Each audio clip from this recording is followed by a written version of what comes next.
நற்செய்தி வாசகம். தம்மை தாமே உயர்த்துவோர் யாவரும் தாழ்த்த பெறுவர். தம்மை தாமே தாழ்த்துவோர் உயர்த்த பெறுவர். லூக்கா எழுதிய தூய நற்செய்தியில் இருந்து வாசகம். அதிகாரம் 14, இறைத்திருவசனங்கள் 1 மற்றும் 7 முதல் 14 முடிய. அக்காலத்தில் ஓய்வு நாள் ஒன்றில் இயேசு பரிசேயர் தலைவர் ஒருவருடைய வீட்டிற்கு உணவருந்த சென்றிருந்தார். அங்கிருந்தோர் அவரை கூர்ந்து கவனித்தனர். விருந்தினர்கள் பந்தியில் முதன்மையான இடங்களை தேர்ந்து கொண்டதை நோக்கிய இயேசு அவர்களுக்கு கூறிய அறிவுரை: ஒருவர் உங்களை திருமண விருந்துக்கு அழைத்திருந்தால் பந்தியில் முதன்மையான இடத்தில் அமராதீர்கள். ஒருவேளை உங்களை விட மதிப்பிற்குரிய ஒருவரையும் அவர் அழைத்திருக்கலாம். உங்களையும் அவரையும் அழைத்தவர் வந்து உங்களிடத்தில் இவருக்கு இடத்தை விட்டுக் கொடுங்கள் என்பார். அப்பொழுது நீங்கள் வெட்கத்தோடு கடைசி இடத்துக்கு போக வேண்டியிருக்கும். நீங்கள் அழைக்கப்பட்டிருக்கும் போது போய் கடைசி இடத்தில் அமருங்கள்.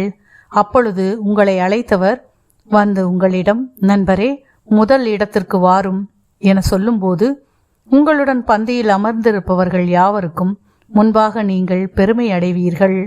தம்மை தாமே உயர்த்துவோர் யாவரும் தாழ்த்த பெறுவர். தம்மை தாமே தாழ்த்துவோர் உயர்த்த பெறுவர். பிறகு தம்மை விருந்துக்கு அழைத்தவரிடம் இயேசு, நீர் பகல் உணவோ இரவு உணவோ அளிக்கும்போது நண்பர்களையோ சகோதர சகோதரிகளையோ உறவினர்களையோ செல்வம் படைத்த அண்டை வீட்டாரையோ அழைக்க வேண்டாம். அவ்வாறு அழைத்தால் அவர்களும் உம்மை திரும்ப அழைக்கலாம். அப்பொழுது அதுவே உமக்கு கைமாறு ஆகிவிடும். மாறாக நீர் விருந்து அளிக்கும்போது ஏழைகளையும் உடல் ஊனமுற்றோரையும் கால் ஊனமுற்றோரையும் பார்வையற்றோரையும் அழையும். அப்போது நீர் பேறு பெற்றவர் ஆவீர். ஏனென்றால் உமக்கு கைமாறு செய்ய அவர்களிடம் ஒன்றுமில்லை. நேர்மையாளர்கள் உயிர்த்தெழும்போது உமக்கு கைமாறு கிடைக்கும் என்று கூறினார். ஆண்டவரின் அருள்வாக்கு. கிறிஸ்துவே உமக்கு புகழ்.